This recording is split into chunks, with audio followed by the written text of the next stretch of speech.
Hi, it's Marisa Murgatroyd, founder of Live Your Message, and it's day 9 of the 30-day video challenge. So I'm going to answer your question, which is, Marisa, where should I film my videos? What location or backdrop should I use?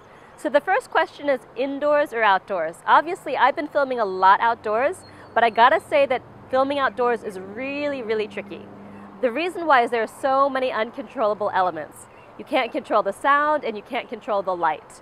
So unless you've got a lot of gear, like a really high quality mic like what I'm wearing right now, so you can get good, clean, crisp audio regardless of the birds that are chirping and the cars that are driving by and the sirens and the people yelling because they want to be on camera too, I wouldn't recommend going outside. Also, when it comes to lighting, a lot of times if you're in full sunlight, you're going to be completely blown out. And if you're in shadow, it can cause your skin to look, not that flattering. So you got to have a good combination of enough light where people can see your face and really see your complexion and see definition on your features, but not so much that you're just like a white, blur to people. So you've got to really be careful when it comes to lighting. That's the reason why I recommend avoiding filming outside unless it's part of your shoot, if you're trying to show the ambiance. The other day I did a video for day 7 celebrating a week of the video challenge, and I was in a backdrop where people were celebrating behind me. So the background matched what I was talking about. So in that case, it really made a lot of sense because the background supports what you're talking about. But if it's kind of random, it oftentimes doesn't make sense. So I left my video studio at home. I'm traveling here in New Orleans for a number of months. So by default, I kind of have to make the background work.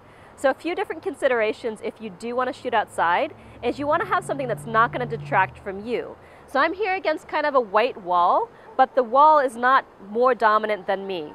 For example, I'm at the forefront. You don't want a background that's so bright that you can't really see you or you fall into shadow. You also don't want a background which is full of clutter, unless, of course, it supports what you have to say. Now moving on to the indoors. There are 2 kinds of locations that you can really consider in the indoors. One is an actual backdrop, right? Whether that's a green screen or a blue screen. And a green screen and a blue screen is designed to erase the background. So you can put whatever you want back there, whether that's typography, whether that's a photograph, whether that's a fake background, that allows you to basically take out the background in post-production and do what you want. But that's kind of a specialized technique where you have to have a little bit of video know-how in order to do that. The other kind of backdrops are plain white or plain black or plain charcoal or plain blue, or simply using a wall that's kind of a plain wall, so you kind of eliminate the background and the focus is on you. You can't go wrong if you use a backdrop or if you use a wall that's kind of plain, because there's nothing to distract attention from you, because you are the star of your video. You don't want the video to be about the background. If you don't have that kind of setup in your house, then I recommend going a place where you've got a lovely background behind you and you've got a little bit of depth. So I've done a lot of videos standing in a foyer where you can see behind me rooms kind of going backwards. So having that depth, that perception, especially if it's not too cluttered, gives you a sense of being in a space that's really inviting and engaging. If you're right up against a bookshelf and there's all this stuff behind you that's kind of competing for attention, it usually doesn't work. So if you want to be in front of, say, a table, a console table with flowers, that can look nice as well. But be careful that the background doesn't detract from you or doesn't take away from what you're saying. So if it's not supporting you, say you're talking about, to a very high-end audience, and it looks like you're speaking in your bathroom or in a closet, it's not going to support you and your message and the brand that you're trying to build.